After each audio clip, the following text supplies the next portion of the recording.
Hello learners, welcome to learning English grammar in Hindi. इससे पहले हम लोगों ने सिंथेसिस ऑफ सेंटेंसेस के सीरीज़ में सबसे पहले देखा था कि किस तरह से दो सिंपल सेंटेंसेस को ज्वाइन करके एक सिंपल सेंटेंस बनाया जाता है। आज के वीडियो में हम लोग ये जानने की कोशिश करेंगे कि किस तरह से दो सिंपल सेंटेंसेस को एक कंपाउंड सेंटेंस में जोड़ा जाता है। तो हाउ टू में देखा जाए किस तरह से किया जाएगा दो सिंपल सेंटेंसेस को एक कंपाउंड सेंटेंस में। तो दो सिंपल सेंटेंसेस को एक कोऑर्डिनेटिंग कंजंक्शन के साथ जोड़कर एक कंपाउंड सेंटेंस बनाया जाता है। अब प्रश्न उठता है कि कोऑर्डिनेटिंग कंजंक्शंस क्या है। ये एक ग्लू की तरह है, गोंद की तरह है, वर्ड्स है that connect other words, phrases और इंडिपेंडेंट क्लॉजेस को। ग्रामर में देखा जाएगा तो 7 कोऑर्डिनेटिंग कंजंक्शंस होते हैं जिसको हम लोग फैन बॉयज के एक वर्ड से जानते हैं। फॉर, एंड, नॉर, बट, और, येट एंड सो। ये जो 7 हैं इनके पहले अक्षर से ही बना है फैन बॉयज। एफ से फॉर, ए से एंड, एन से नॉर, बी से बट, ओ से और, वाई से येट एंड एस से सो बना हुआ है। ये बेसिक 7 कोऑर्डिनेटिंग कंजंक्शंस हैं। कोऑर्डिनेटिंग कंजंक्शंस ब्रॉडली 4 टाइप्स के होते हैं: cumulative, adversative, alternative and illative. इन चारों तरह के कोऑर्डिनेटिंग कंजंक्शंस के अप्रोप्रिएट यूज से हम लोग दो सिंपल सेंटेंसेस को एक कंपाउंड सेंटेंस में ज्वाइन कर सकते हैं। आने वाले स्लाइड्स में हम लोग इन्हीं 4 तरह के कोऑर्डिनेटिंग कंजंक्शंस के विस्तार से समझने का प्रयास करेंगे। कोऑर्डिनेटिंग कंजंक्शंस का टाइप 1 है क्यूमुलेटिव कंजंक्शंस। ये क्यूमुलेटिव कंजंक्शन क्या होता है? ये एक ऐसा वर्ड है जो मियरली ऐड करता है वन स्टेटमेंट को अनदर स्टेटमेंट के साथ, केवल एक वाक्य को दूसरे वाक्य के साथ जोड़ता है। एग्जाम्पल क्या है इसका? फंडामेंटल एग्जाम्पल एंड है, और एग्जाम्पल से इसके बोथ एंड रहेगा, एज वेल एज रहेगा, नॉट ओनली बट ऑल्सो रहेगा। अब एग्जाम्पल में देखा जाए, she is a teacher, she is a writer. ये दो सिंपल सेंटेंसेस हैं, एक सब्जेक्ट और एक वर्ब है।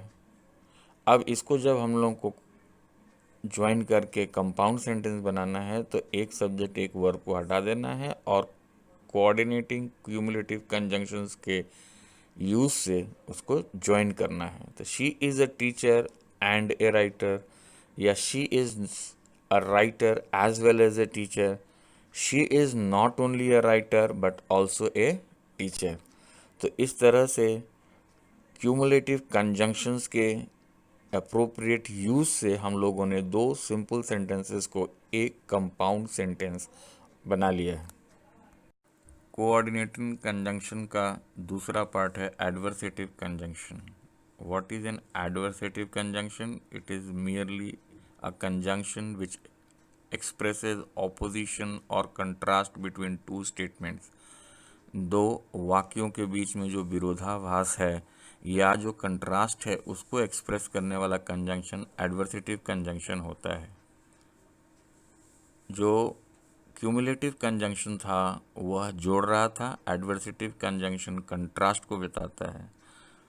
सबसे कॉमन एडवर्सेटिव कंजंक्शन है बट, अदर एडवर्सेटिव कंजंक्शन है स्टिल, येट, नेवरदलेस। एग्जाम्पल में देखा जाए, it is raining, we will hold the exhibition. इस सेंटेंस को पढ़ने से पता चल रहा है कि दोनों में विरोधाभास है। अगर रेनिंग हो रहा है तो एग्जीबिशन नहीं होल्ड किया जा सकता है। तो ऐसे विरोधाभास वाले सेंटेंस को एडवर्सेटिव कंजंक्शन से जोड़ा जाता है।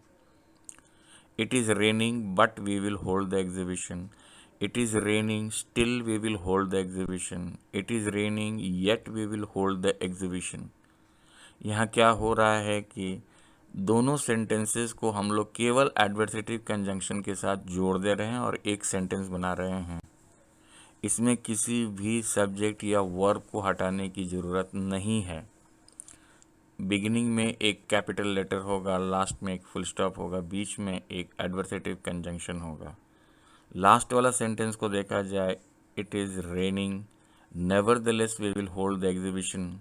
यहाँ पे नेवरदलेस को जोड़ने के पहले एक सेमी कोलन का प्रयोग किया जाता है। तो इस तरह से हम लोग देख रहे हैं कि एडवर्सेटिव कंजंक्शन के माध्यम से हम लोगों ने दो सिंपल सेंटेंसेस को एक कंपाउंड सेंटेंस में सिंथेसिस कर लिया है।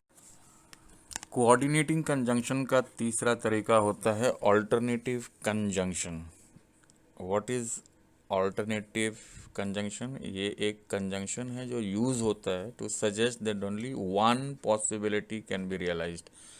केवल एक संभावना ही संभव है। एग्जाम्पल में क्या होता है ऑल्टरनेटिव कंजंक्शन का? बेसिक है और, आइदर और अगर टू नेगेटिव आइडियाज़ को ज्वाइन करना है तो नाइदर और नॉर।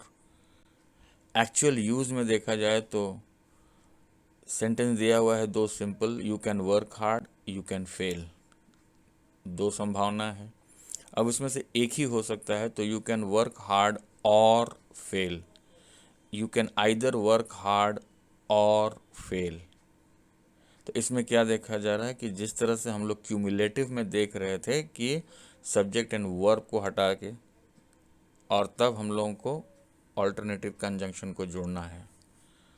अगर नेगेटिव रहा तो देखो, he does not smoke, he does not drink, तो ही neither smokes nor drinks.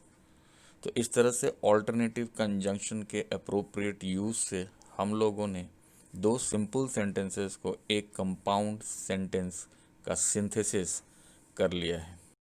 Coordinating conjunctions का लास्ट टाइप है illative conjunction. What is illative conjunction?